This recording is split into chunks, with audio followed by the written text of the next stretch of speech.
Welcome back, everyone.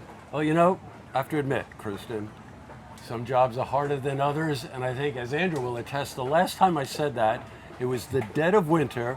We were sitting in the middle of a field with this much snow in two folding chairs talking about snowy owls.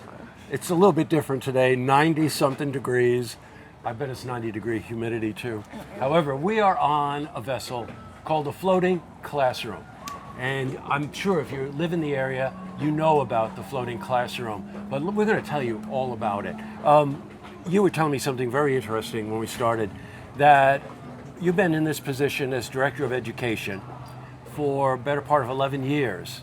However, that wasn't even your first exposure, was it? Not at all. What was? No, my first trip out on the floating classroom when I was a middle schooler at Queensberry School. I came out on this program on a rainy fall day and remember the cold, rainy day out here, but we were doing all these great experiments, and it really, I fell in love with science. You know, if the floating classroom, and correct me if I'm wrong, I think you were saying like third graders through high school, right? Yes, yep. Just think about that for a second. Here we live on one of the most beautiful lakes in the world, arguably the cleanest lake in America, and to allow third graders to be exposed to the beauty of this lake, and not just to go for a boat ride, but to learn something about it.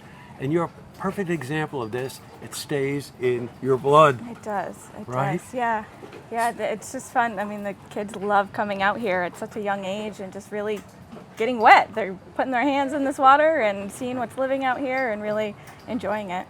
Now, as Director of Education, I assume that there are some experiments that you do while you're out here. Would you explain those to me? Yeah, so this program, we do three main experiments.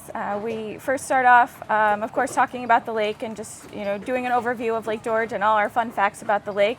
Then we get into the hands-on part of this trip, and we have secchi discs on board, and we lower those down over the sides of the boat here, and you watch the secchi disc as it goes down into the lake and reel it down until you can't see it anymore.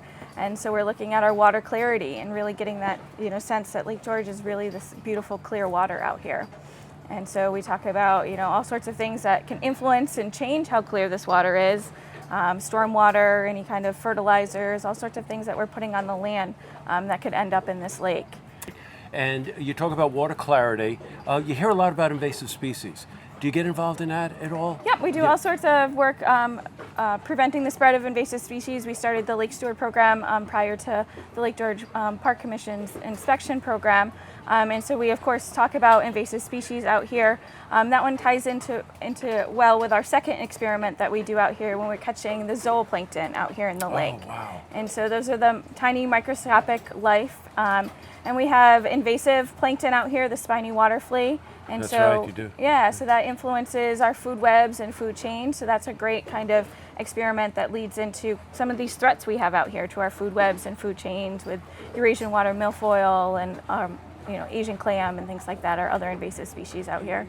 Just a quick sidebar, unless you got some seriously good eyes, you must have microscopes on here then to We look at. definitely do. Okay, Yeah, some good. great Thank field you. microscopes to check in. Yep. I was going to say, I don't think I'd be able to see some of those microscopic animals. The lake temperature plays an important role in almost everything that we're talking about here.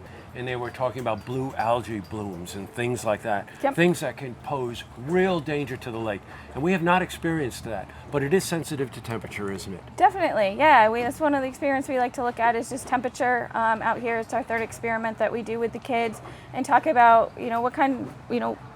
what does the temperature impact? And it really has a big impact now with the harmful algal blooms, the blue-green algae that we're seeing all over the place, Lake Champlain, some of the other water bodies in this area, and it's really temperature-driven, causing, that plant and algae growth. And we're starting to see that too on Lake George. We don't have the harmful algal blooms, but more plant and algae growth out here, longer growing seasons. But really, our fish are also dependent on the temperatures. So we have this great two-story fishery out here on Lake George. We support both warm water and cold water fish.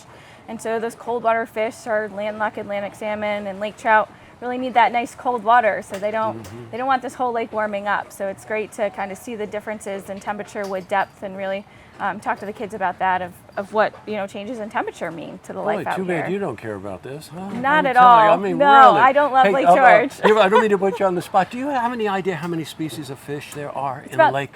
36 different kinds. Oh, good for you. Yep. I was wondering if you'd know that answer. Of course. Because I don't know. I can tell you how good lake trout is, though. That I can there tell you go. Yeah, I know way too many lake facts.